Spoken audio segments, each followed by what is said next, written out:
Hello, everybody. Thanks for being on with us tonight and for being a part of this community conversation to help you to get some great knowledge, some of you some refresher knowledge to be members of our community inside the building. So we're really excited to have more people in the building this year. And also we've created some layers of safety and support.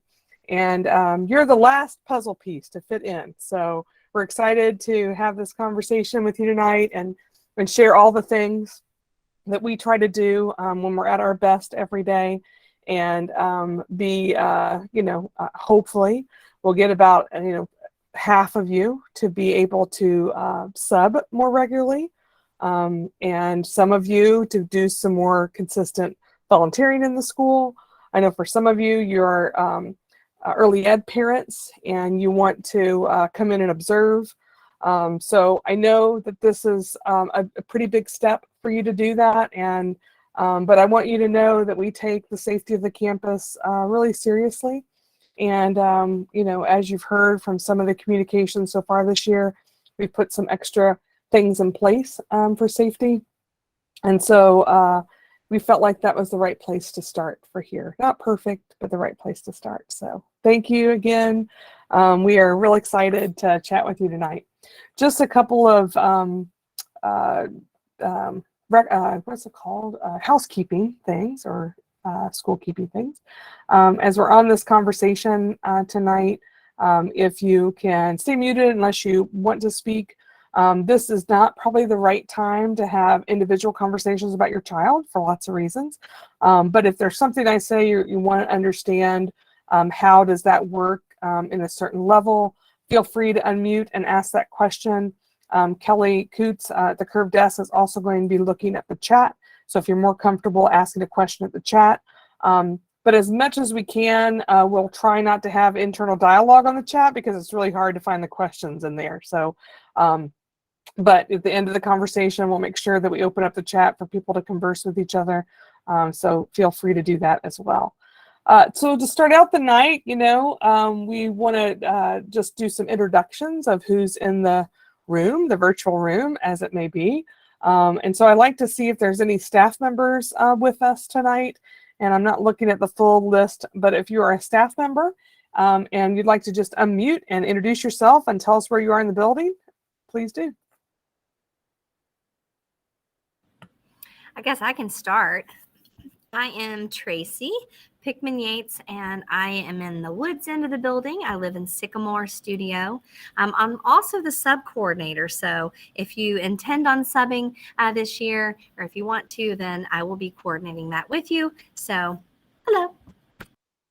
Thank you. Yeah, Tracy is a huge member of this process for us. We appreciate Tracy's support in this important project to keep our studios full of adults so we can do our best work with children. Any other staff on the call?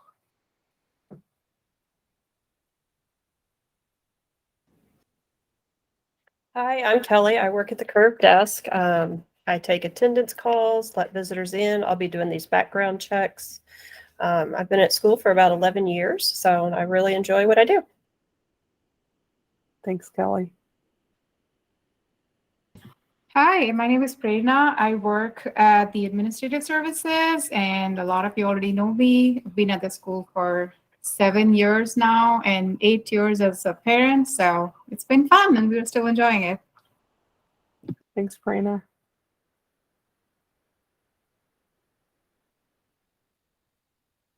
I think I see at least one student teacher, and Karen is a part-time staff member. Do you want to introduce yourselves?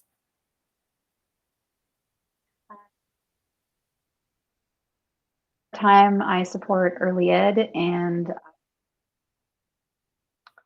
it's cutting out a little bit for me. Is it for other people?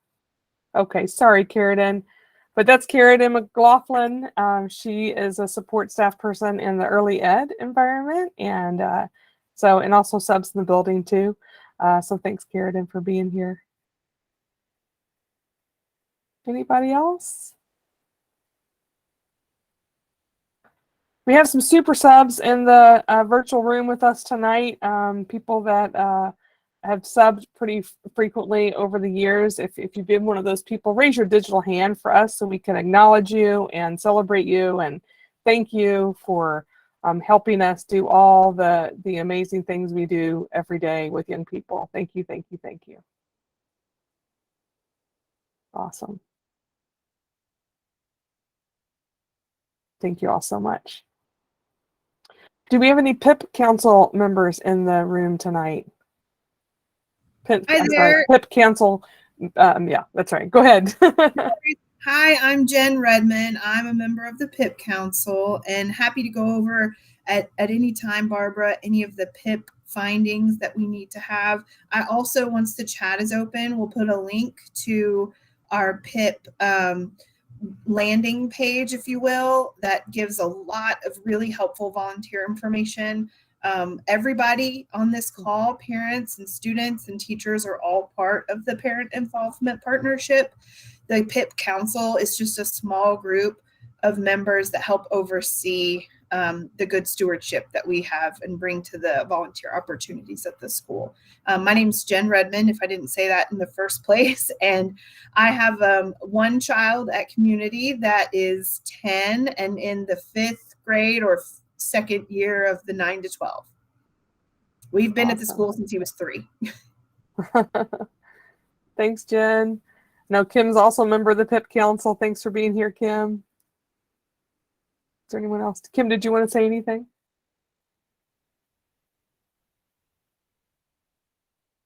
If you said something, we couldn't hear you, but. I'm all good. I just, okay.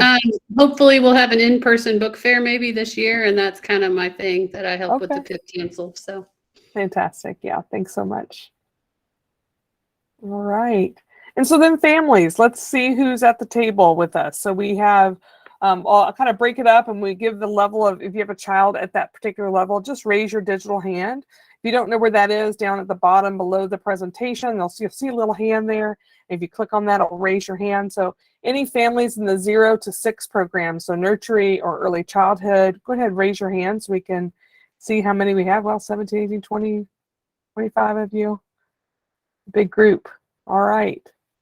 Thank you. Thanks for being here tonight. If you have children in the elementary program, 6 to 12-year-olds. Awesome. Thank you. 33, 34.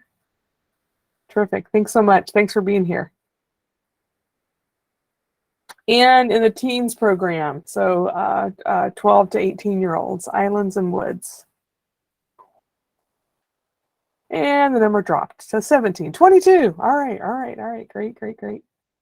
Yeah. Sometimes, and Tracy can say that too, we have, families that remember their own maybe teen experience and feel a little bit out of sorts in the teen program. So we also need super people up there. I know Katie was in there this past week. I think Chelsea's been in there already this year. So thank you. And at the end of this conversation, we'll be sharing a questionnaire digitally with you that you can fill out and kind of show your availability.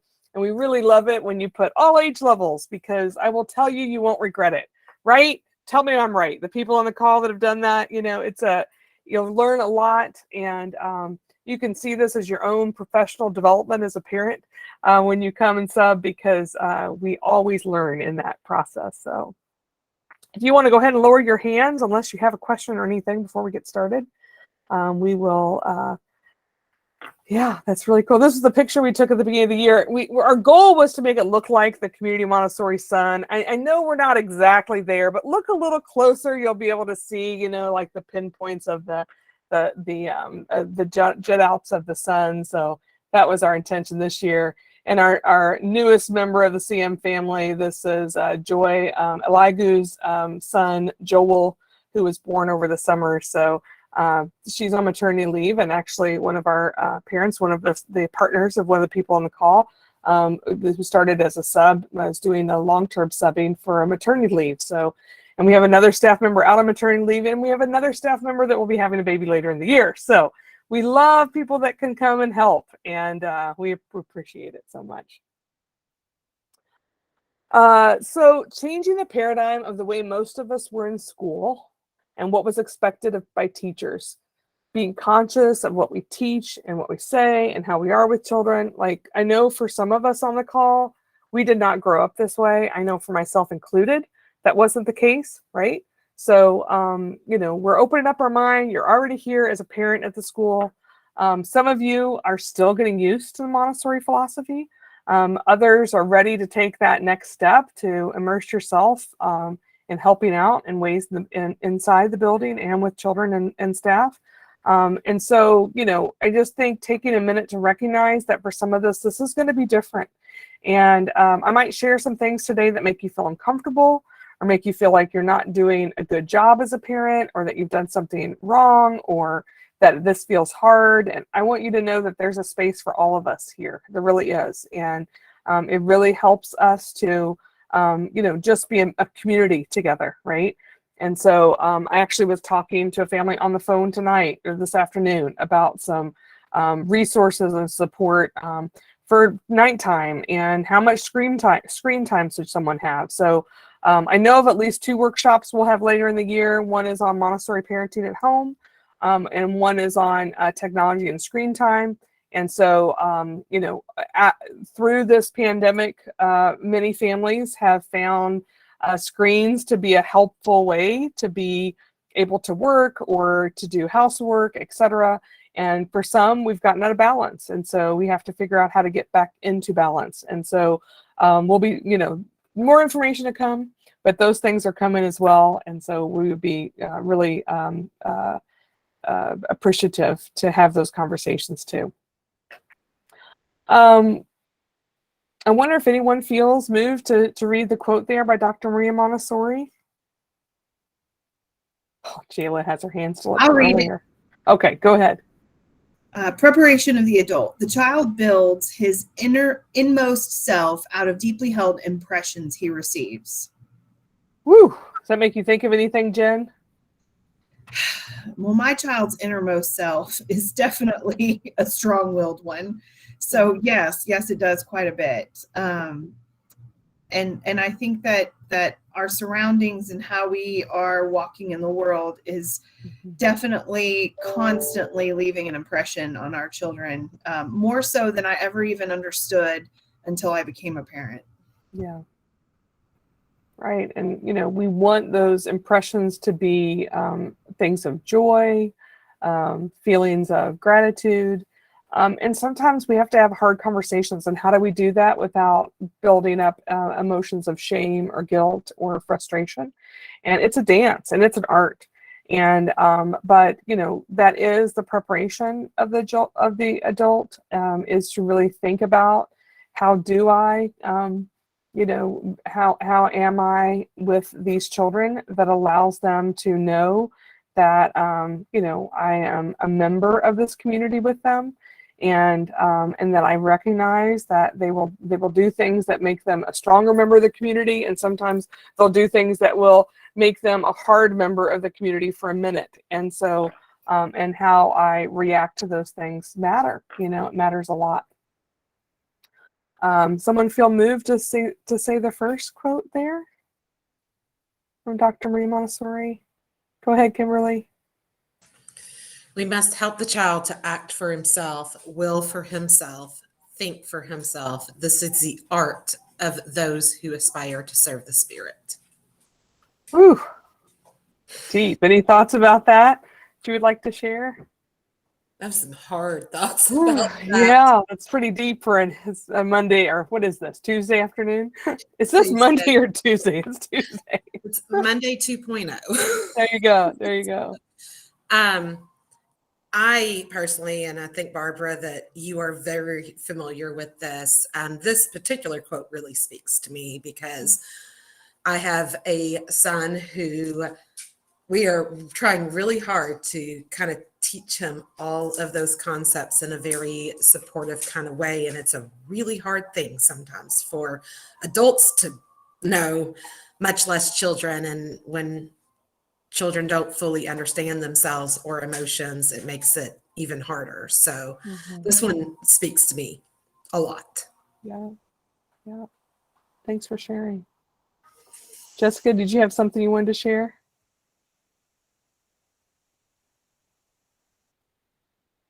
No, sorry, I raised my hand by accident. No worries, no worries. Yeah. Yeah, I think about when I was young and getting pinched in the pew at church. And, I had two wonderful parents, and they were doing what they felt like was best. But a lot of the ways that I was supported with discipline were regulated ways instead of self-regulation ways. And I even remember going to college in my first year, and like I didn't know how to dress myself, because when I would get ready in the morning, my mom would be like, oh, that's cute, that's beautiful, right? And so all of those ways of talking are kind of the opposite of what we try to do here. And my poor mom, I would be like, yeah, we're gonna do the Montessori thing, and she's like, what? Like I've raised 5 children, and some of you might be feeling that way too, or might have parents or grandparents or aunts or uncles that are like, this is just weird, this is so different from the way we grew up. But helping that child to really think for themselves and will for themselves, those are things that we work towards. And when you have young people sometimes that are struggling, we go back to what we learned sometime as a child. And that just goes back to that spiritual preparation of adult again. We try to be really conscious of not just doing what was done to us or what we knew, but trying to look at this with new eyes. So yeah, thank you. Anybody want to read the second quote?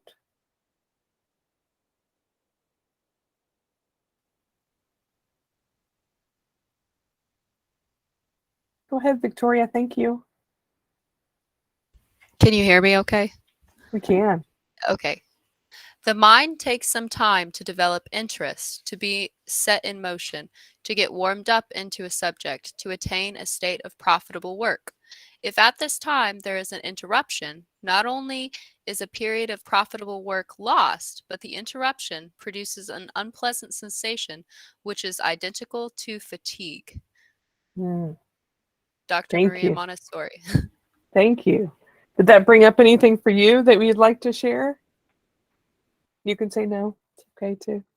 Yeah, no, definitely. Like, I've been trying to study at home. Like, I'm not a child, obviously, but like, I've been trying to learn coding languages. And when one of the kids needs something, I feel like I have to go back like 3 pages in my lessons and then start over because of the fact that like That's a whatever really I good was example, yeah. developing, it's just gone. And then sometimes I get Mhm. so frustrated, I have to go get up, drink a cup of coffee, go outside for a second because I just get flustered. And so I'm sure the same Right. thing happens with our kids. Yeah, it does. And it's different for each one, right? If you had 10 people that were learning coding like you, they all might find different ways to get into that spirit or into that work, right? Some might want to hear music, some really need quiet, some need to banter back and forth, right? So each person is so different in that. And sometimes we forget that for young people, like you can see it really well in the infant toddler program, in the 3 to 6 program. Like some children actually like come in and do the same material first thing when they walk in. And that is their way to start integrating back into this environment again, right? For some teens, they really need to have a social minute first. Others like to hear some music, so really being conscious of that without judgment. And in addition to that, not interrupting what that's happening, right? So sometimes we get our, adult mind, like they need to do this, they need to get this done, right? And so we go over and interrupt that process. You're like, you've done this every day this week, and now all of a sudden we've thrown them off.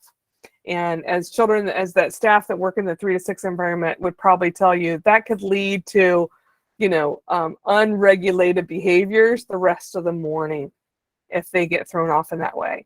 And you don't see it in the same way at the other end of the building, but it's also there. It could come off a little bit like obstinance or defiance because they've lost control over something that they felt like should be in their control. So, and Marie Montessori even said, like, even a smile can interrupt that work. And for some of us on the call, we're like, what? What do you mean? I can't smile to the children, And so it doesn't mean you can't smile, but we don't interrupt them with a smile, right? There's a difference between a young child that just put all the tiles out in order from 1 to 100 and they look up at me and I just happen to catch their eyes and they share their excitement and I mirror their excitement back, I'm like, and they're like, and I'm like, what do you think? And they're like, I did it. I'm like, you put all 100 tiles in order. How does it make you feel? And they're like, I can't believe I finally did it. It's taken me 3 days. And I'm like, oh, 3 days. It took you, And so I'm mirroring. I'm not giving them a sticker. I'm not telling everyone in the room how wonderful they are. I'm just being present in their joy, right? And then another child that's in deep concentration and about to put on the smallest of the cubes on top of the tower. And I'm going, and now all of a sudden they're thrown off and they might just kick the whole thing over. Anyone seen that happen before?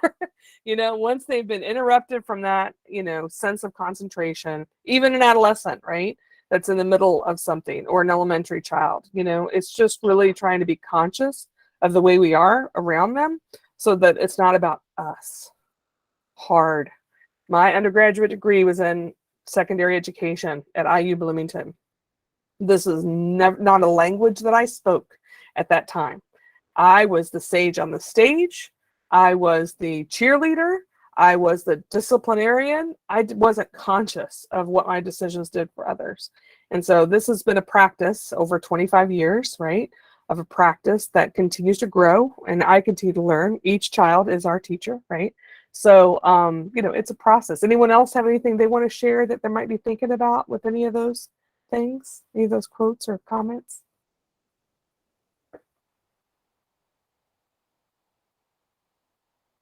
Okay.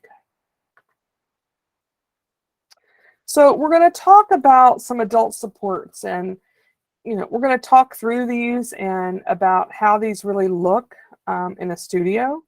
The first one I'll pull up is the communications handout. So let me just switch this just a minute here.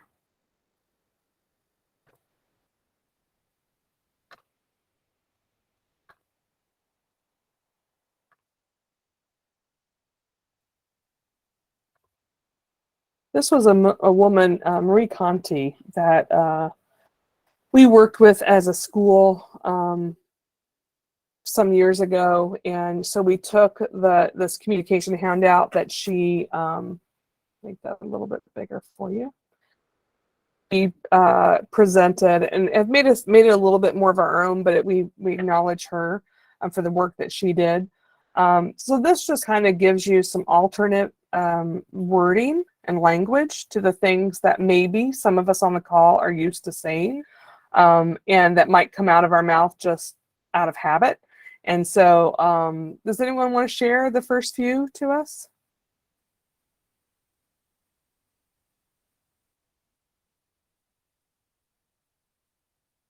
You don't know where I'm looking, so I might be looking right at you right now to see if you'd like to participate. Go ahead, Jennifer. All right. So avoid saying stop that and try saying this instead. Suggest an alternative behavior.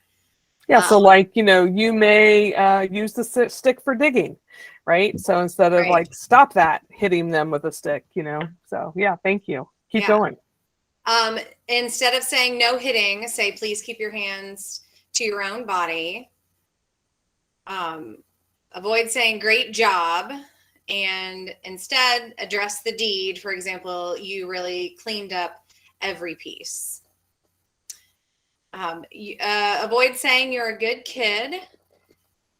Instead, let's see where I'm at. Address the deed instead of the doer.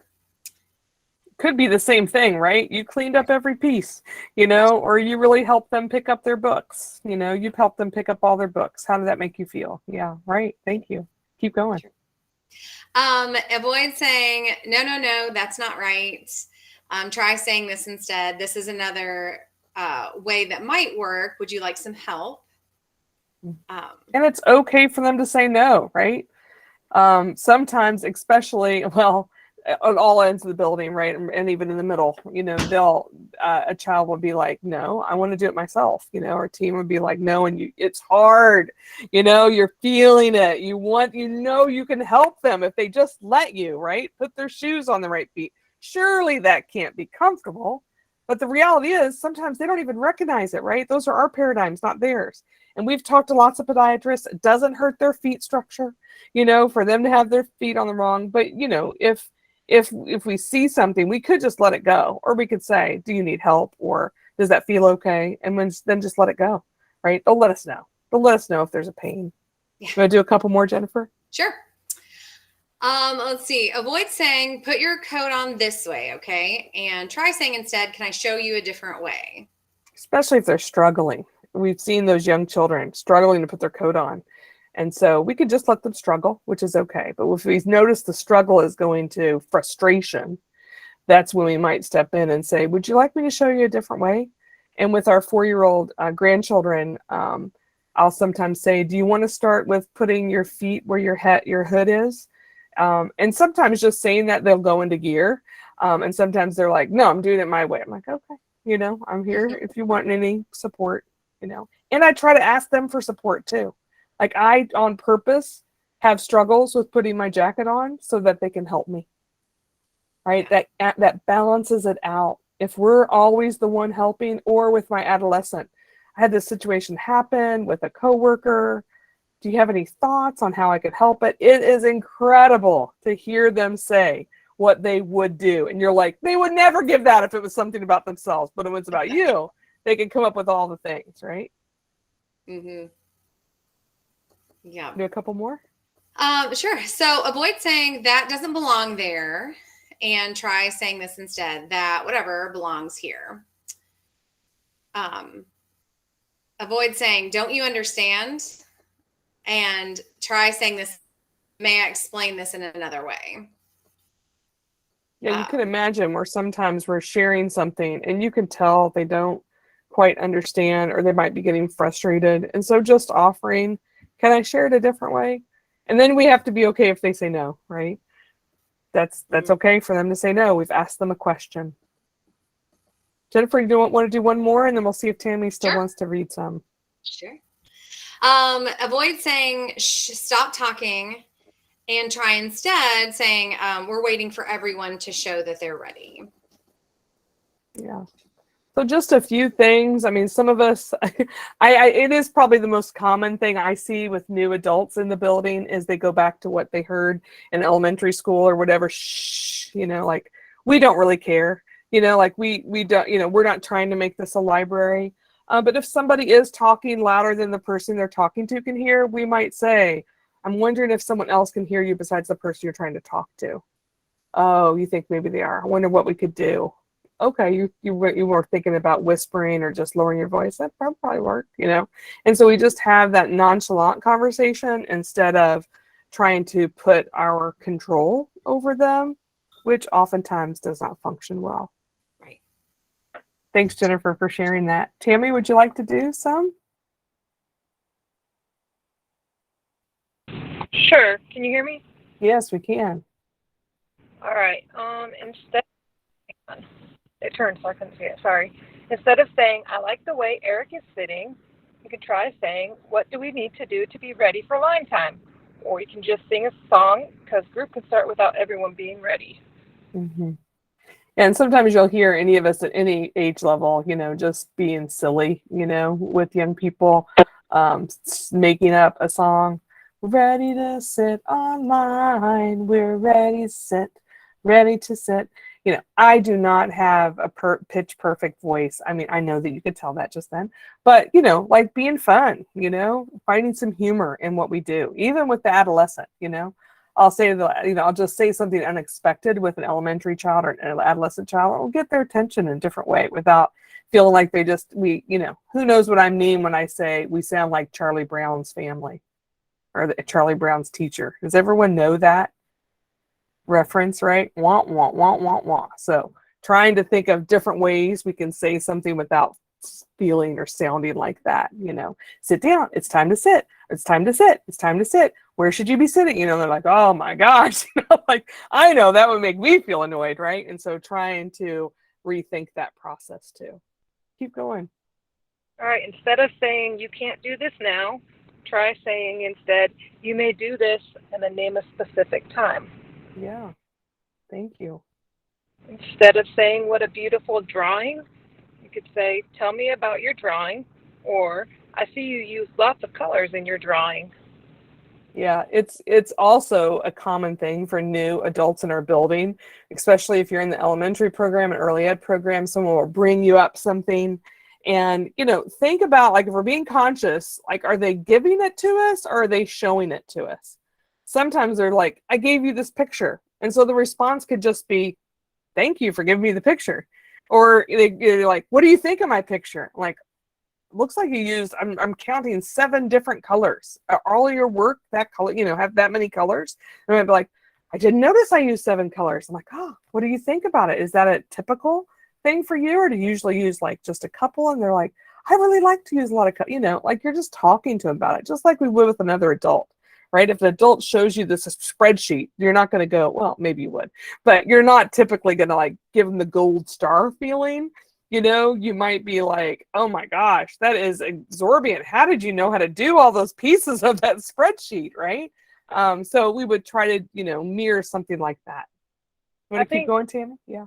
I was going to say about that one, it's also helpful for, like, if you can't quite tell what the child drew, they can tell you what they're expecting it to be, so you don't accidentally call a dog or horse. Yes. Boy, I've made that mistake. I just get over carried away, or I'm busy, and all of a sudden they're correcting me for 10 minutes about why that's not whatever I thought it was, right? So that is such a good point, and saying, like, tell me more about that. I'm curious, and you can hear like a whole story you had no idea was in there. Thank you for sharing that, Tammy. You want to keep going? Yeah, sure. Instead of saying, don't touch that, you could try saying, that is fragile. We can look at it instead of touching it. Mm-hmm. Yeah, that's a good one. Instead of saying, good boy or girl, you can say, address the deed instead of the doer. I'm sorry. Mm-hmm. Wow, you did it all by yourself. Yeah. Instead of saying, don't touch my things, you could try saying, this is just for adults. Mm-hmm. Yeah. And oftentimes in most of the prepared environments, we don't really have places that are just for adults. Most of the time things are out in the room are for everybody, but sometimes there's a situation like that. If we have like a volcano out or something that we want to make sure there's reverence before we touch it or use it, then we might give those parameters. Yeah. Jen, did you want to share? I did. I wanted to say that for me, this language, when working in the studio, I was always so nervous, or have always been so nervous to say sort of the quote wrong thing, that I tend to. So my trick, and I'll share it. And Barbara, you can tell me if this is a bad trick to share.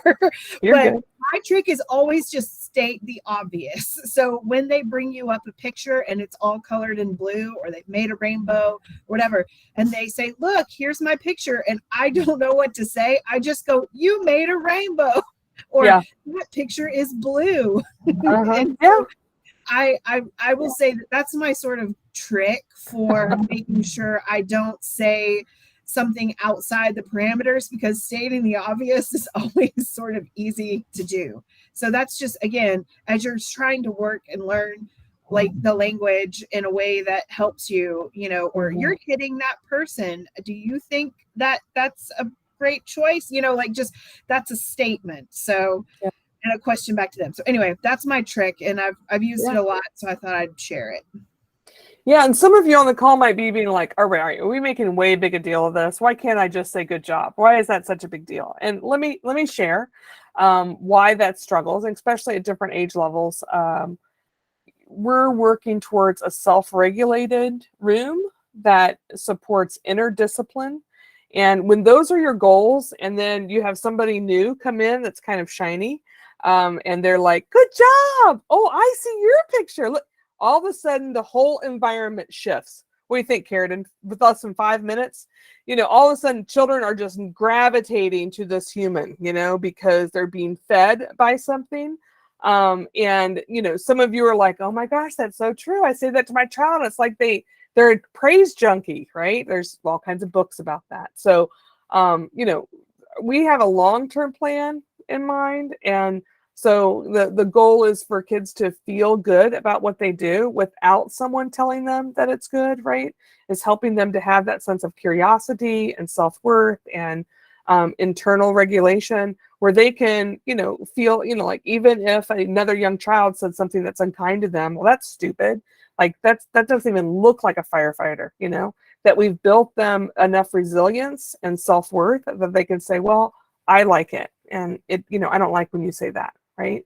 And some of us on the call as adults are like, wow, I wish I could do that at the age of 2, 5, 7, right? But that's what we really are working towards. Jennifer, did you want to add?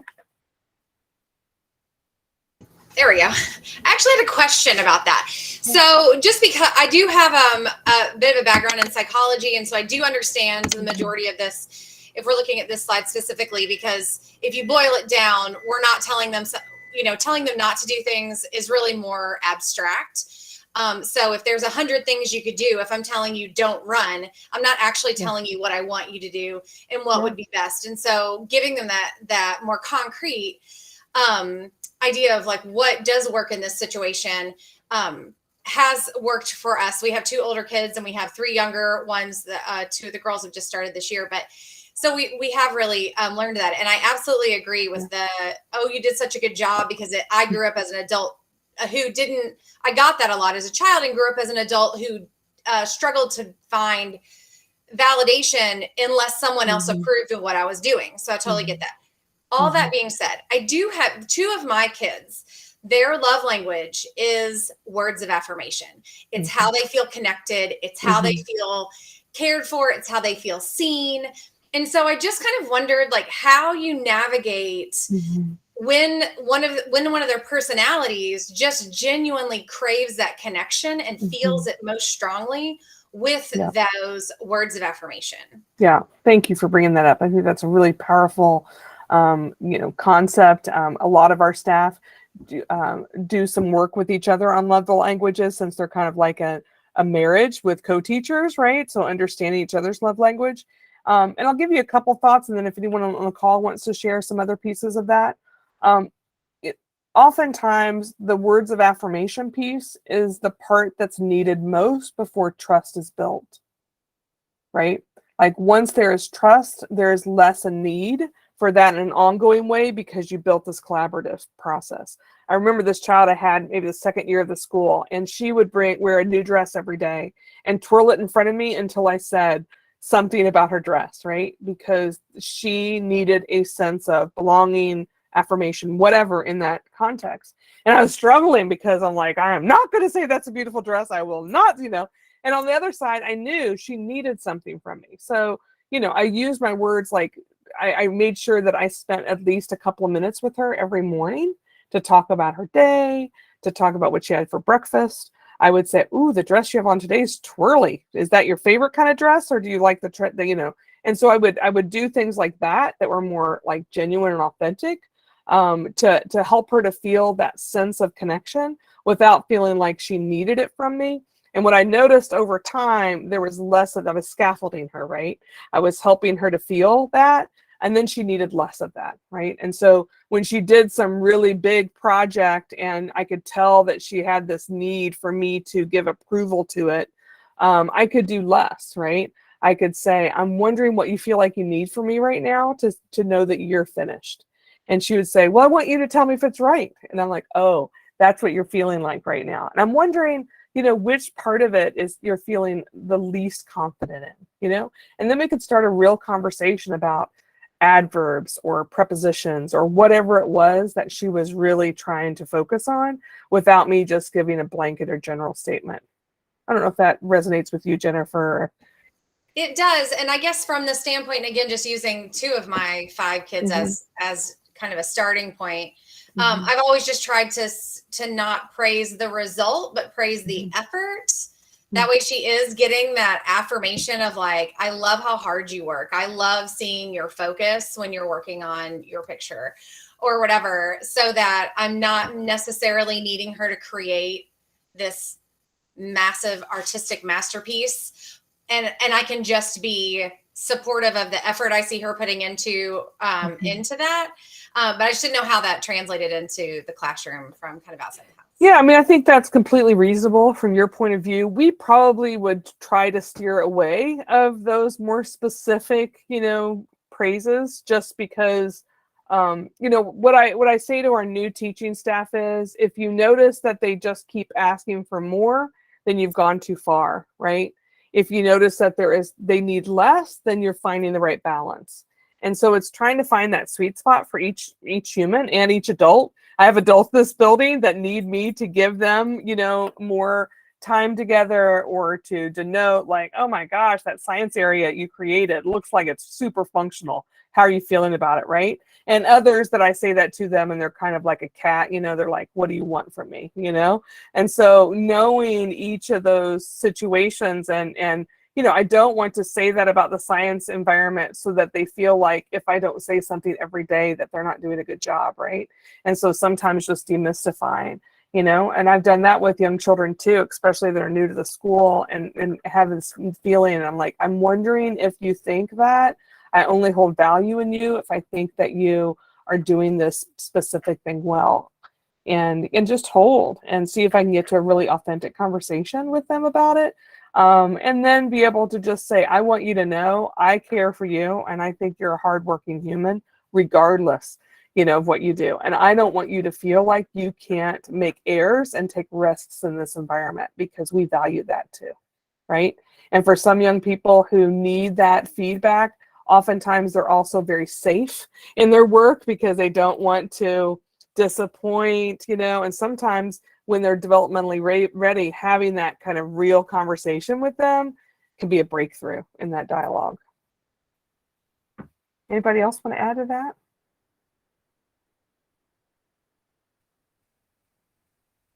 So we're going to stop there, but this sheet has more ideas, obviously, on through there, and has another page kind of for older kiddos. So I really encourage you to go through it. It's linked to this as well, and so it has some, just some other great ways of communicating that are, consistent with what we try to do every day as a community. So let me see here. I'm going to get us back to our other page. Ta-da. Okay. Anybody feeling moved to, once it comes up for you, to read this for us? Go ahead, Katie. You're still muted, so sorry.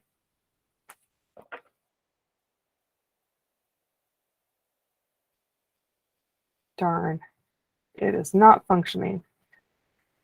Different devices sometimes. Okay. Well, if you get it worked out, let us know. You can hear me. Oh, yeah. We still can't hear you. I'm sorry. Anybody else want to give it a shot? While Katie's figuring that out. Go ahead, Abigail. What is generally known as discipline in traditional schools is not activity, but immobility and silence. It is not discipline, but something that festers inside a child, arousing his rebellious feelings. Whew. She got pretty strong there, huh? Mm-hmm. Does that resonate with anyone? You can raise your digital hand if that resonates for you, if there's a memory there for you of that inactivity or immobility. Children who should be seen and not heard kind of thought process, right? Did you want to give any thoughts for yourself, Abigail, with that? Not really. That's fine. That's all good. Anybody else want to share? I can't tell if Jessica or Kimberly or Jennifer want to share if their hands are still up. Kimberly? I think we probably all have experiences with this in traditional schools. I know that I had a very rebellious heart growing up, especially into high school, because I was often told to be seen and not heard, especially as a female. I debated in high school. I had a older male judge at one point write on my ballot to stop being such a witch with a B, because I was a strong female debater, while he told my male counterparts that they were fabulous in all their aggressiveness. And it's hard, yeah. Over 20 years later, still sticks with me. So yes, that kind of seen and not heard, and quieting Mm-hmm. who you are to fit within this box of what society expects. Yeah, those are really fair. And when we're at our best here at the school, we really try to help somebody that has your similar thought process, Kimberly, to feel heard. It is okay to be discerning. It's okay to disagree. It is always okay to be angry. You may not hit me, you may not bite me, right? We put boundaries in where necessary. But we really want to help young people with the spectrum of emotions. I was listening to Brene Brown. Anyone on the group listen to Brene Brown? Yeah, she's pretty fabulous. Yeah. And she was talking about, she's been working on this as like her life research project. Maybe some of you have heard this recently, just about like you cannot read another person's emotions. Have anyone heard that? Heard her talk on that? It's pretty powerful. And it really gave me a lot to think about, because I was like, what do you mean you can't read somebody else's emotions? But her point was, like, you really don't know how they're feeling, right? Like anger can start with shame, right? So really just being really conscious that I don't really know what the emotion is, but I can try my best to give them a space where they can feel supported and, comfortable to take a risk, or to, challenge our relationship and still feel cared for, and supported. So for each of you, you may come into this building with pieces and parts of that. Some young person or older person might say to you, like, shut up, you're not my teacher. And that might stir in you a feeling of like, you may not talk to me like that, right? Because that's what we heard in our process. And so we're going to talk some about that part right now. And it's not, I'm not telling you that that's okay for that young person to do or say, but I want to give you some other tools besides just our visceral or, amygdala, that fight or flight part of our brain response, and how to be a conscious adult in this community when something is said that might be unexpected or even hurtful. Whoops, I went too far. Okay. So, here are some adult supports for the behavior pieces of that. So we really, first I'll tell a key experience story. One of my dear friends, Julie, who ended up passing at a very young age, but we were like almost best friends in high school, and she went in the teaching world as I did. We were kind of parallel. She was even going to join me in this Montessori journey and go get the master's program and start the school with me, but she decided to stay on the trajectory she was on in a traditional school, elementary school. And one day we were kind of comparing notes and talking, and she said, oh, I finally got the children to stand in a straight line when we walk from the classroom to the cafeteria. And I said, oh, really? What did you do? And she said, well, I do this thing with my thumbs. And so, if they're not straight, I'll do this or like this, and until they're straight. And then when they have two thumbs up, they know they're straight, and then they walk down the hall. And she goes, finally, it's taken me like 6 weeks to get to this point. I said, wow, it sounds like you worked hard on it. What happens when there's a sub? She goes, it's awful. It's the number one thing the sub says. The children don't know how to walk in a straight line. And, there are things we can do for shortcuts to discipline, but in the long term, unless it has internalized, it does not support inner discipline, right? And so at our school, I know if I gave a child a candy bar every day, they might hold it together until lunch. But if all afternoon they are, emotionally dysregulating, what have I done? How have I helped the situation, right? So, think about that scenario as we talk about how we support discipline, because, I was telling a family today, or we had a group of colleagues here, charter school colleagues, leaders from around the state that were here for Ball State Authorizer meeting from this end of the state. And I did a quick walkthrough of the building, and they're just like, how can you have such a perfect school? I didn't even see anything. Everyone looked perfect. The kids looked perfect. The staff looked happy. Look, I've seen some of the staff going yeah, right. You may feel like that at first, until you have the first situation and you're like, wait a minute, what was that, right? Like, this is not a perfect place because these are humans. They're not widgets, right? So they'll have times when they are struggling. And sometimes, the struggle can be big, and sometimes the struggle is not very loud, but it's purpose, it's still there. And we really try, when we're again at our best, try to hold each young person with dignity, and reverence, with whatever the situation is, and not demean it or make it less than it is. Now that doesn't mean that sometimes we don't have to have hard conversations or firm conversations. Those things happen, but leave that to the teaching staff. But just know that it will feel in the first time you come in like it, for many of you, like it is like the best place on the planet Earth.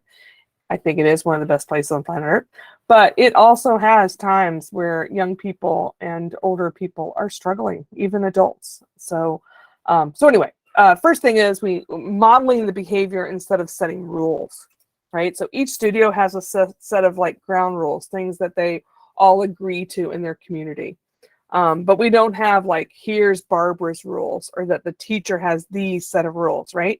It's a collaborative journey that we have together. We know as adults that we want these parameters to be based on respect for self, respect for others, and respect for environment.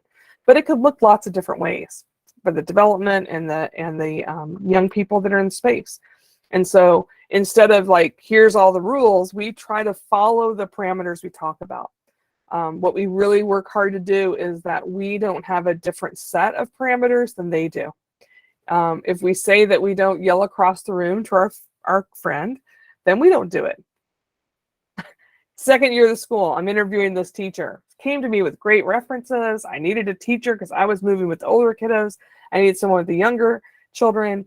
And she goes, wait a minute. Are you telling me that if I want to speak to someone, I have to walk over and talk to them? I can't do that. They need to know they need to come to me when I need to talk to them. Like, I'm not going to get up every time I need to talk to them. Like, well, I appreciate you coming in.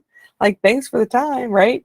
But that was clear. And she was saying her own boundary that wasn't something that she could do. And so, as we talk through these things, some of you might want to be a sub, but realize that I can't do that yet. Like, I want to start with volunteering, and others of you want to learn, and so when you have those situations, you just kind of bite your lip and you say, I need help from the other adult in the room, because they're there too. But we really try to model those behaviors. So if I get short with somebody or unkind, which I have done before in this environment over the past 25 years, then I take responsibility for that.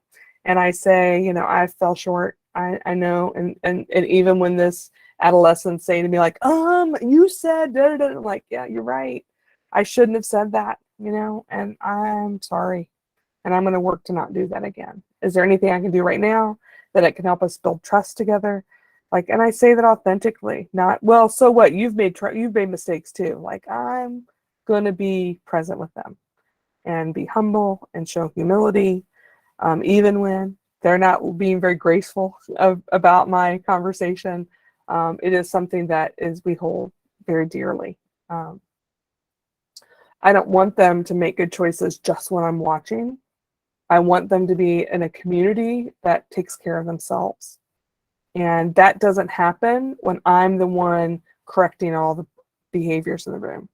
It happens when we create an environment where children say things to each other. Another story. Some of you have heard this story before, so sorry. There's been a couple years. I was watching a 3 to 6 environment. It's actually Pentagon Studio years ago. And this child, new to the school, 4-year-old, had been given the lesson on some kind of scrubbing activity.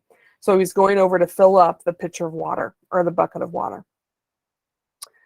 I'm pretty sure he had never been at a sink independently before in his life, just by the look on his face as he was filling up this bucket. And so, concave it was by the end of the filling. It was bubbled over, and he lifts it up, takes the first step, and, slosh onto the floor it went. And the first thing he did was not laugh or go to get a mop and clean it up, but look, who am I in trouble with, right? We sometimes spend months with young people at the beginning of the year telling them that we do not have in trouble at this school, We make choices. Sometimes we like the consequences of our choices. Sometimes we do not. And sometimes the people around us do or do not, right? And we deal with those consequences, individually. And so, and all of a sudden he realized like, oh, I'm not going to get in trouble. And so with that, he took another step. Now I'm watching the adult in the room. Whether the adult saw at this point, I'm not sure. But that would be conscious that they wouldn't say anything. Like the adult's not going to say something every time they see something in the room, or else the room only is managed by the adult. Okay, so takes another step. Slosh, there it all pours out of the bucket, big other chunk of it. Again, looks around like, oh my gosh, I'm in trouble. I'm in trouble. And this time I kind of see the adults watching on the corner where but she doesn't say anything. She doesn't do anything. Well, at this point, the child takes the next step. Well, the pitcher's about half out, so nothing comes out. So he starts pouring the water on the floor. He's dancing with it, with his feet. He's having a good old time with this process. 5-year-old sitting at a table next to him looks over and it's like, you can just tell the look on his face, like, here we go again. And so he looks at this child. He says, come on, I'll show you where the mop is. And this child looks at him like, who are you? Like, I'm watching for the adult to get me in trouble. What are you saying to me? But the child's like, come on, I'll show you where to get the mop. And so he follows him over, and they spend maybe 15 minutes. The child's showing him how to put the little towel onto this mop, shows him how to mop it up. And this child, I swear, spent 15 plus minutes. There was not a speck of water on this floor at the end. Now, that takes great intention with the adults in the space, because we're not just doing it for them. We're not going, nope, go get this. Wait, no, you can't do that. Go do this. And if any of you have ever been in a setting with young children, you'll know that that is a typical response for most other settings, right? That the adult is the one that directs the behaviors and the discipline. And we have it different. And so Marie Montessori said, like the judge of how we, supported the room is if I could walk out and the children would know I'm gone.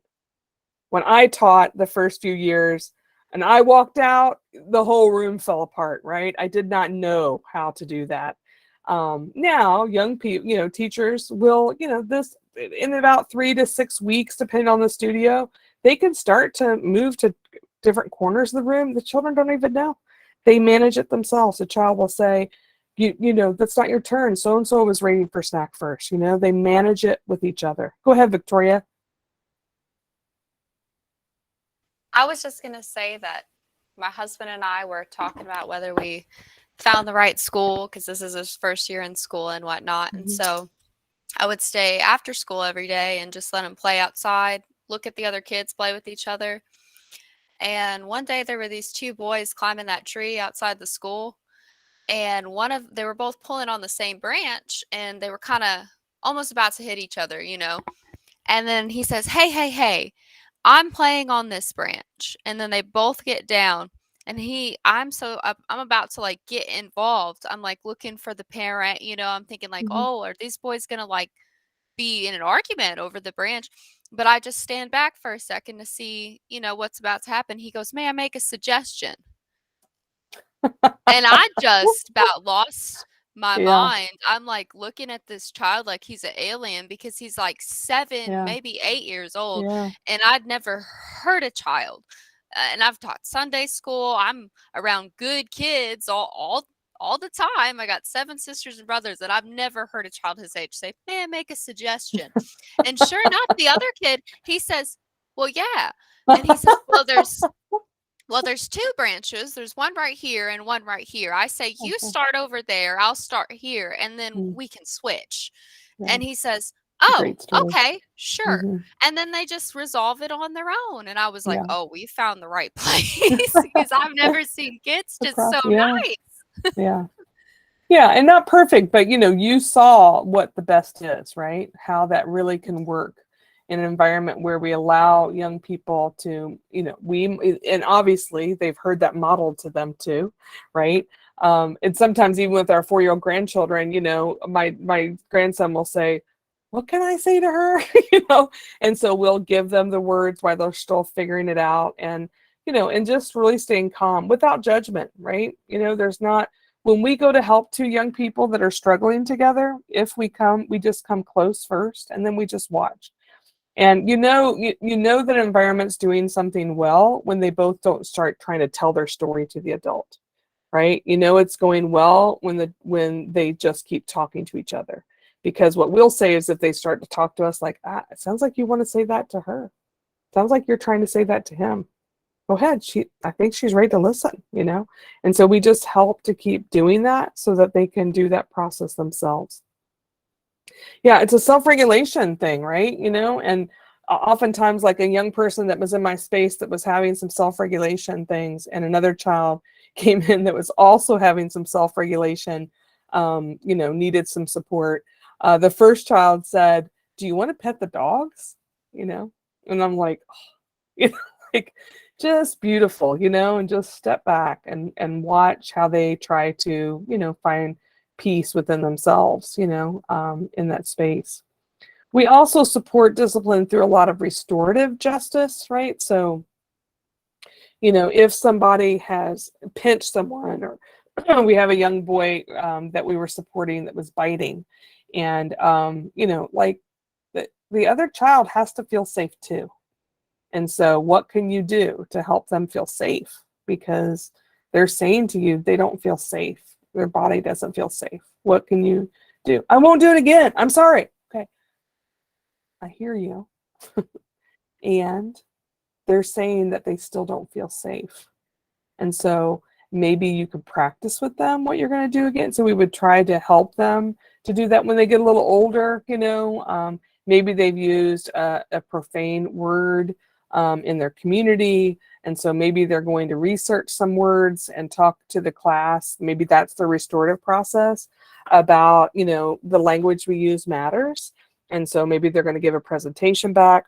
We had some young people in the teen studio that decided on an ice day to go ice skating on the pond. And thank goodness they were not injured or hurt. And so they had to create a plan for how they were going to restore that, because, you know, this whole level couldn't go outside for a minute until we knew what we could do. So we really try to think about ways that they can control the situation too. But, you know, as you're in the room more, and I'm sure like Carradine and Chelsea and Andy, they've started to build some of those skills over time where they can also help with that. It takes a minute. And at first you can just defer to staff. But as you're in here long enough, you start to realize some of the things you can say. Like, it sounds like you really want to tell them that you're upset, you know, and then it starts them talking to each other. Any other comments or questions about the discipline pieces? Yeah, Hannah.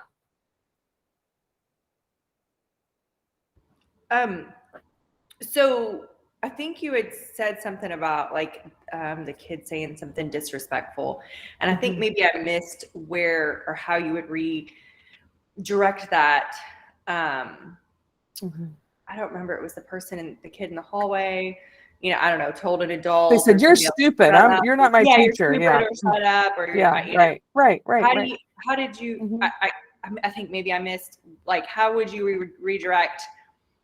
Saying things like that, or if a kid's like telling you no or whatever.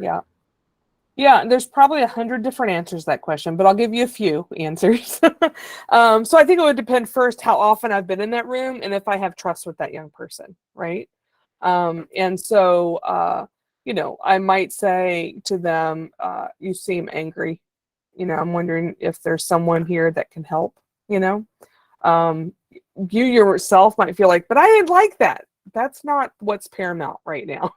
What's paramount is what's happening that created that. And then there may be a time, or there may not be a time, that we'll readdress that. Just like if you ever watch children that are 1 to 2 years old, like they hurt each other by words, you know, or by actions, I don't know, 50 times a day. We hold on to it. They've let it go, right? And so we don't make something bigger unless it needs to be, you know, like biting or something like that. So, you know, what I wouldn't say in any situation is that's not nice. You should say nice words. Like, though, that does not help that young person to learn self-regulation or inner discipline, right? So, you know, I might just watch them and make sure they're safe what they're doing and go whisper to the adult if I haven't been there very long, right? I might just say, Tracy, this thing just happened. I'm not sure what to do. And oftentimes someone who's new in this process, that's going to be their go-to answer. If I build respect and kind of trust with that young person, I might say what I said before, like, it seems like you're really upset. And then they're like, no, I'm not. And you're like, okay, that's not going to work. I need to step away from that. Oftentimes all of us in the building will switch out with each other, and so switching out with somebody else, if it's happening regularly and when the adult goes to the bathroom, there needs to be more that happens with that. And that adult might go with you to talk to that child, like, to set a boundary with that. And so those things could happen. So it really just depends on what's really happening and, how frequent it happens or what happened before or where that relationship. Does that help at all, Hannah? Yes, I think so in that situation, like I was subbing, but if you're recommending to a parent, oh yeah, if you're wanting to teach your child, I mean, I definitely think modeling how to talk to people, but you want them to be respectful and polite in community and society. And, there's ways to talk respectfully and nice to people. So how would you redirect that at home? Yeah, you're getting into that whole other workshop on parenting. Oh, okay, sorry. But I'll answer. No, you're fine. I'm going to answer that for a second, but that really could be like an 1.5 hour workshop. But I'll say this. I think something that I would probably do is, again, I would think about the setting and the situation and how often. If a child is upset, oftentimes their shoulders are up. Anytime that is not true. Uh-oh. Anytime I see that they are not in a place to talk, I am not having a conversation with them about what was happened. Now, I might later on, if we're sitting in bed and we're reading a book, and afterwards I say, we'll need to talk about what happened earlier. I'm wondering if you want to talk about it now or if you want to wait till tomorrow. And they might be like, I'm ready to talk about it now. You're like, what happened that led to that, right? And, what I found in 25 years is that children mostly know when something they have done is a positive thing or not. They don't really need us to tell them because they already know it was a reaction, and so if they really don't know, then I'm going to do some drama with them unrelated to that. I've been really working on trying to say kind words to my coworker because sometimes I get really upset with them. Can you help me with that? So I might do that in isolation. I might ask them, I might be like, this is a thing we have to still talk about, now their shoulders are down, they're in a good place, we're snuggling together. That might be the time to have that conversation. Does that help? Okay. Thanks, Anna. Jennifer, did you have something else you wanted to share? Oh, I just was gonna say that as we transitioned we have a 20 and 15-year-old, 20-year-olds at IU, Barbara, by the way. Wow. But as we transitioned, especially for our little kids, to a more respectful parenting model, a more gentle parenting model, for me, especially kind of like talking about it from a parenting standpoint, I had to have a script. And I could not, because I just was too triggered by my kids' behavior because I knew I was never allowed to do that stuff. And I didn't know how to handle it. And so I just had to develop scripting. And so in those situations, when the 15-year-old pops off or something, my immediate response is, all emotions are okay. All responses to your emotions are not okay. So I see that you're upset, but I can't let you yell at me. Let's talk about what you're upset about. And I just had to create like a script that I repeat. And as time's gone on, I've gotten way better at being like, okay, sounds like you're really hurt right now. Let's talk about this a little further. And From gotten better at that, but initially it just was scripting, just saying the same thing every time because it kept me from saying what my childhood told me to say. Don't you talk to me that way. So I think that's I have found that to be very helpful. We have to each find where our starting point is, right? And we never try to do what we can't do consistently, because they know. They know that before we do. Go ahead, Kimberly. I just want to say, Jennifer, I need the script of what you said for my own personal use. Yeah. That was perfection. So thank you for sharing. Kimberly, we're gonna start an 8:30 coffee meeting. That's right. On board. Yeah. And I've got some books that are at the end of this presentation too that we'll talk about. Dr. Savali Sabari, Conscious Parenting and the Awakened Family are really good. Kids Are Worth It by Barbara Claroso. They have some really good, not so scripted, but some really good, like, if this happens, then this, as you start to get more comfortable with that. So those are really good. Thanks for sharing that, both of you. Yeah. One part of the environment is that prepared environment. And so sometimes parents volunteer to just come in the morning before school or in the afternoon just to help with prepared environment things. That might be the place for you to start. And so that's really helpful because it gives staff time to do other things. Early ed teachers, bless their hearts, like it is a big project to have painting going on and scrubbing, and there is lots of things to prepare. But even elementary staff, as well as teen staff, all have things that they need help with. And you can ask those teachers, what can you do? And one of those things might be come in and dust once a month. Like oftentimes those are people that come in and do those kinds of things. We do ask if you're subbing to try to come in 20 minutes before the start of the day and 20 minutes after. And so this is what those times kind of look like as the employment agreement time. So if you're subbing an early ed studio or 6 to 9 or 9 to 12 or 12 to 18, those would be the times that we hope that you can come in. Of course, we respect and appreciate. Sometimes families will say, well, what about if I have young children with me? And so oftentimes they can go to Extend Learning if you're subbing. They're not able to go to Extend Learning if you're volunteering, so you'll just have to talk to the staff about that plan.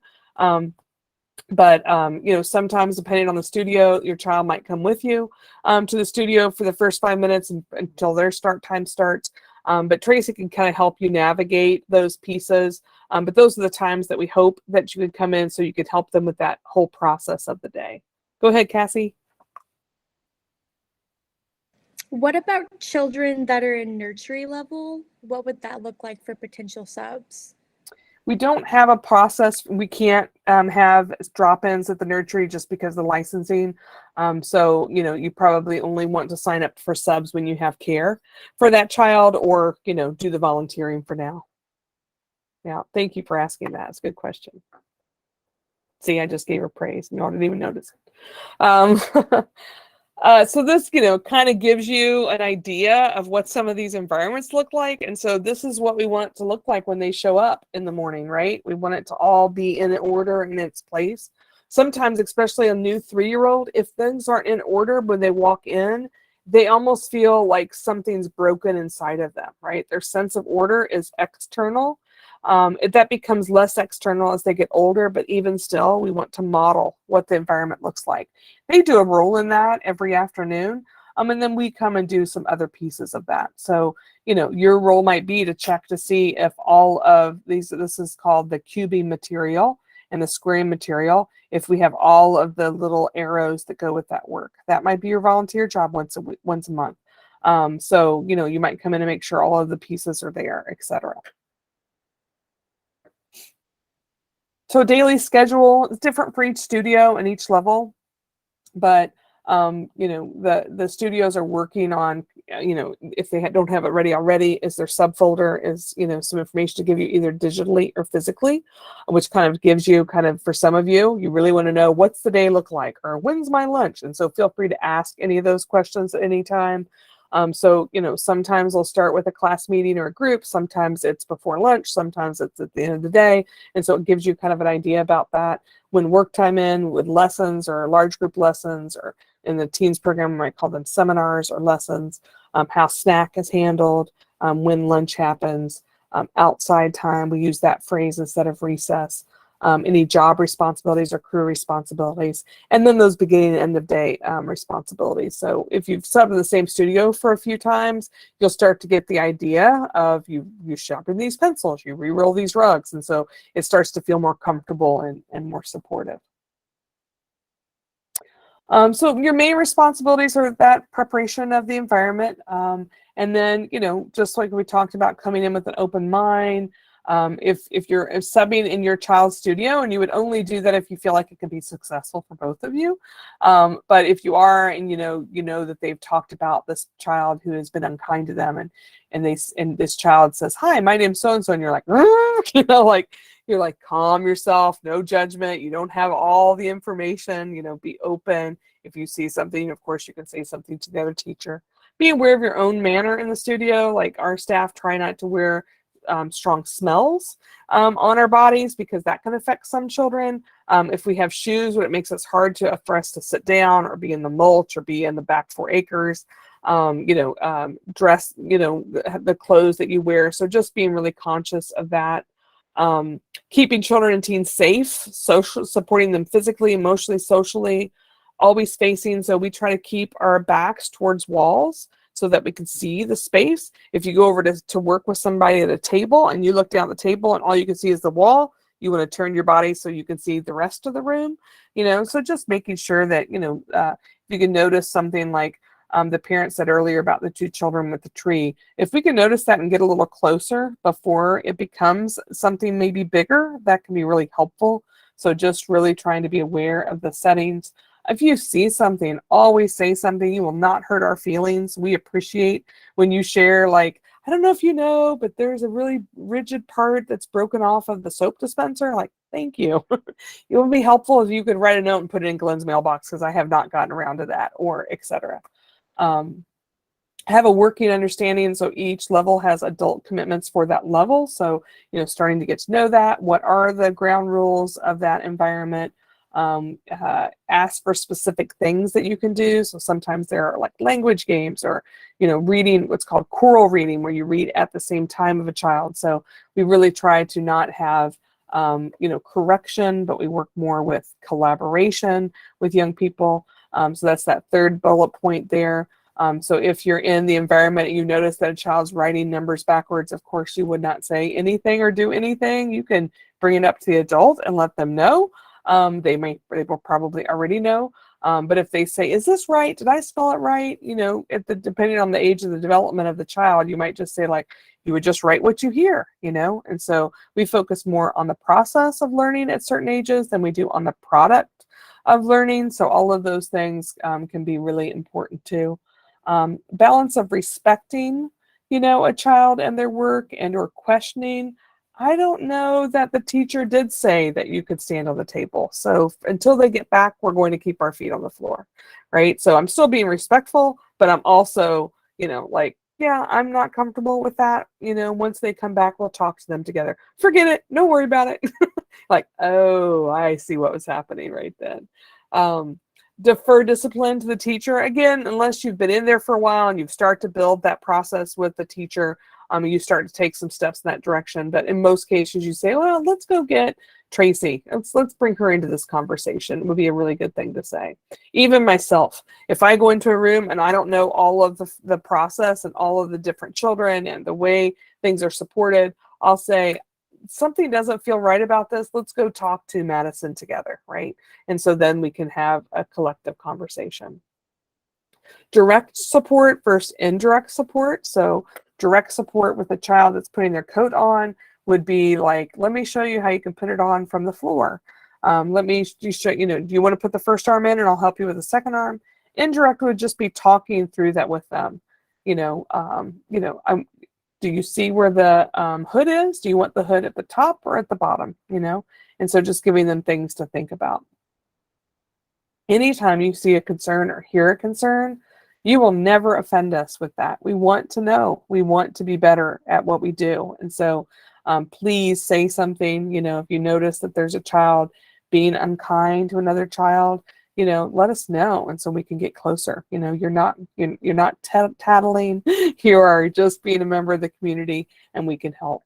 But we really want you to be as supported as possible, so you can provide consistency, and of course ask any questions, because we want to help you to feel the most informed in that situation too.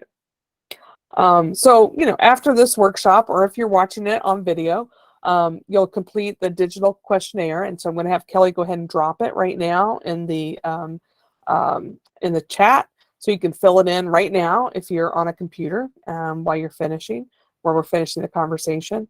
And so once you complete that, it'll take a little bit, maybe a week or so, for you to get on the sub-volunteer sheet, because we will do background checks prior to you're able to come in. Sometimes you'll be ready and on the list, but the teacher's not ready for you. So that could also happen. So, one thing, if you'd like to start subbing, Tracy will start to get some people in the building, observing in the room. Do you want to talk about that, Tracy? Yeah, absolutely. So yeah, definitely the first step is to get in and observe, just so that you can feel more comfortable in the space, and so that the teachers also get to know you as a sub. So once this process starts, I think it's really important to observe at all levels. So that's why we're really hoping that folks are open to being in different levels. It's really important. You learn so much at each level. And so I probably will ask you to observe at multiple levels before that happens. But yeah, just getting to know the space and the people, it's really important. Were you saying that the limit has been reached for that form? Okay. Well, there's that. Learning something new. So you might just want to wait a few minutes before you jump on there. Sorry about that. Okay. All right. Well, Kelly and I will write that down and look into that. It might be the new JOT form that we use. So, Victoria? I just missed, so of course we can't sub with tiny babies, and we'll need to find care for that. But for the observation window, is it okay for me to bring Ezra inside? We ask that children don't come to observation, and I'm so sorry for different reasons. Like, we don't have any doors on the elementary room, and so for small children or any children to come, that can interrupt that other piece. But we're if you can't come during that time frame, which I didn't put on here, Kelly, Tracy, do you remember what that time frame is? I'm not sure on that. So, sorry. Darn. I think it's from like 9 to 10:30 anyway. Sorry about that. We'll let you know about that. But if you can't come during that time because of childcare, we'll work with you to get you in another time where you could find someone, if that helps, Victoria. Okay, thank you. You're welcome. Kimberly?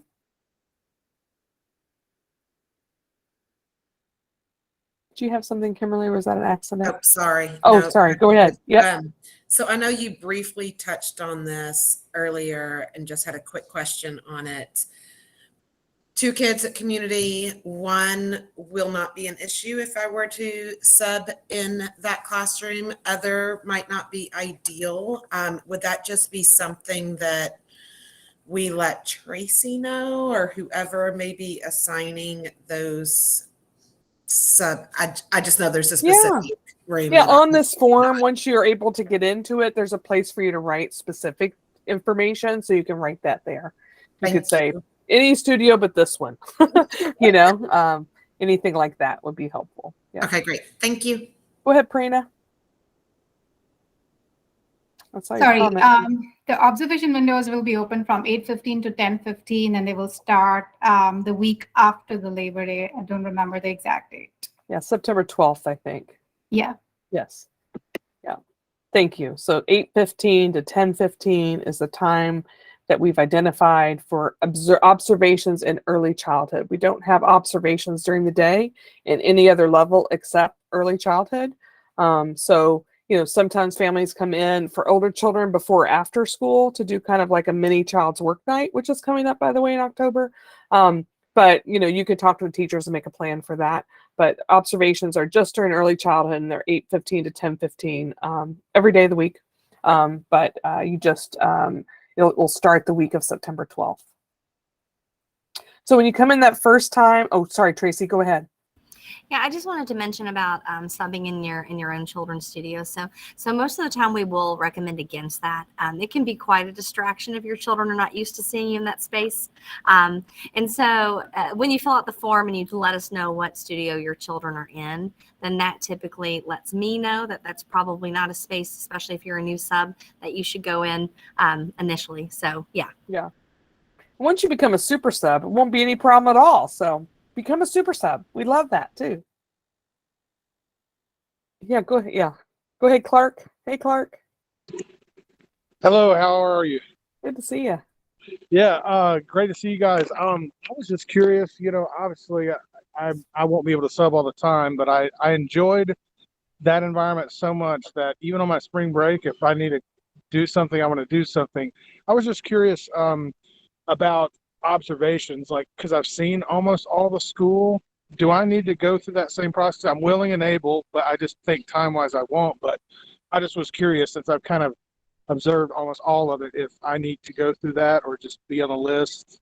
Yeah, you would probably just be on the list, but Tracy will work with you. Okay, Yeah. wonderful. Clark was a staff member here last year. Yeah. Thanks, Clark. Yeah. Go ahead, Robin. Hi, my learner is in the afternoon half of yes. and I We'll wonder work if with you. Oh, okay, okay. Yeah, Thank we you knew so we much. might. There's just two of you. We knew Oh, someone might okay. ask that. So just reach out to me or Glenn, and we'll set that up with you. Okay, thank you. Yeah, no problem. Then when you come in for the first time that you're actually subbing, Kelly, who's at the curve desk, you'll let her know whether some families volunteer their time. We encourage you to volunteer at the first shift if you can, just it would help us to pay for the background checks and so forth. But then, if you want to get paid, we want to pay you for your service and we appreciate you. We do this through an app. And so we'll send you some information for you to get logged in. It's no big deal, is it, Carradine? Nope. And so she's been doing a lot this year, and you'll kind of log in your hours, and you'll be like a contracted employee. So you'll get a 1099 at the end of the year and fill out a little bit of paperwork. So, but Kelly will get that started when you first come in for your first shift. All right. Just talking about infectious disease information. We've kind of moved to infectious disease with the stomach virus that's hit every part of this building right now. But please come in and sub. We still need you. We love you. Just talking about, like, right now we're still masking. They should stay up over their nose unless you're eating or drinking. Following the cleaning protocols of the studio. And if you notice any potential infectious symptoms with a child or teen, notify the other teacher in the room. Just trying to keep all that down with all the things that are happening in our world. So, and then these are just some resources. The questionnaire we've already linked to you. We talked about the handout also in this slideshow, which will be on the Inform Montessori blog. We'll have a list of books that, if you're at the New Family Orientation, I shared that. It's already on the blog in a different format. So anyway, it just is a great list if you want to keep building your skills as a Montessori parent. We have, different PIP workshops. This is obviously one of them. We'll have more throughout the year.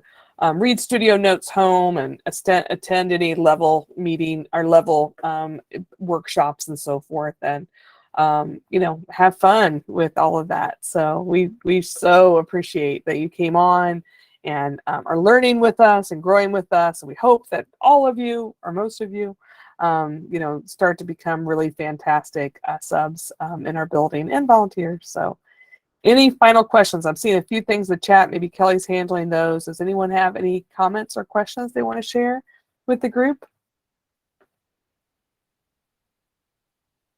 Kelly, you go ahead and stop the recording when you're ready.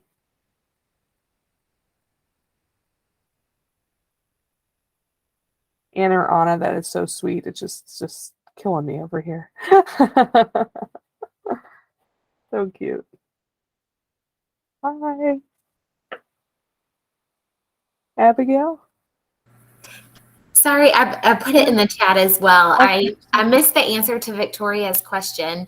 I have a 10-month-old daughter, and then, we asked that you find care.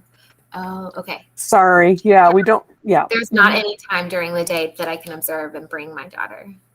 We don't have a way to do that at school, but we will work with you and your time if you can't come during that 8:15 to 10:15 time. If you're like, you have some time for someone to watch them at 1 o'clock on Wednesday, we'll work with you to come in and observe. Is there something about 8:15 to 10:15 that you can come? That's the time frame for observations. Oh, for okay. early ed. It's just for early ed, but that's the time frame for observations. And so you can come anytime between 8:15 and 10:15 to observe. Okay, yeah. Thank you. You're welcome. Starting the week of September 12th. Yeah, Jenny?